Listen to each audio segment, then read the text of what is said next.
Some people don't realize you need to put on a coat and you need to put it on. Subhanallah, where am I going to put it on? Wallahi, you know what? For as long as you know you're dressed decently and you're covered, and for as long as you know that you're not exposing anything by the will of Allah, do it for the sake of Allah and not for the sake of Abdullah.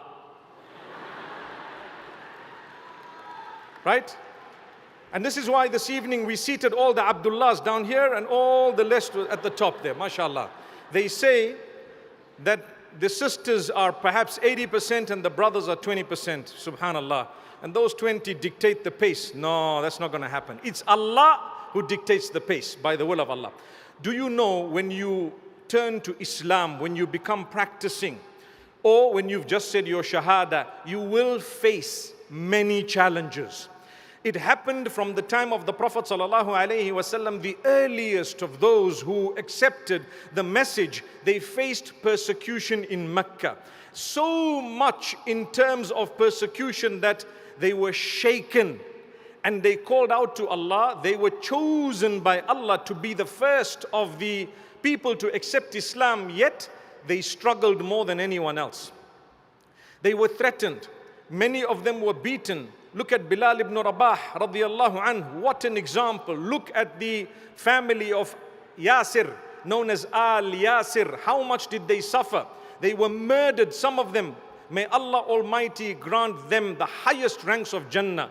وَالسَّابِقُونَ السَّابِقُونَ أُولَئِكَ الْمُقَرَّبُونَ فِي جَنَّاتِ النَّعِيمِ. Allah is promising them paradise because they were the first to turn to Islam.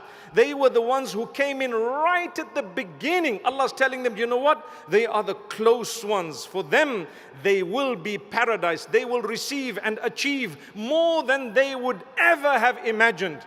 May Allah Almighty make us steadfast. So if Abu Bakr, Umar, Uthman, Ali, radiyallahu anhum jami'an, may Allah be pleased with all of them, and the others went through so much in terms of hardship and difficulty, do you think we're not going to go through hardship and difficulty?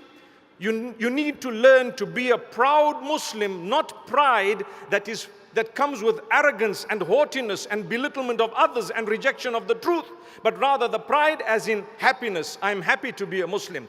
I'm a happy Muslim and I'm proud of my identity. Here is my beard, here is my cloak. And that's why I started the way I did, because while arguing about what should go before the other, you might just lose the entire sister. She'll say, you know what? Bugger this whole argument. Neither an abaya nor a cloak, nor a coat. It's out. It can happen. Agreed? People put so much of pressure on others that they get so fed up, they say, I made a mistake. However, look at Allah telling us you will face challenge. You have to face challenge.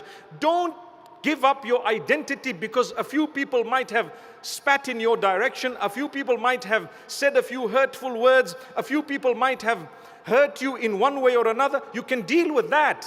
You can deal with that. You must deal with that in an appropriate way. But it should not deter you regarding your faith. If anything, it must make you stronger. If anything, it must make you stronger in your faith. If you decide to practice and your own family members are against you, it should make you stronger, because there were those chosen by Allah who went through that as well.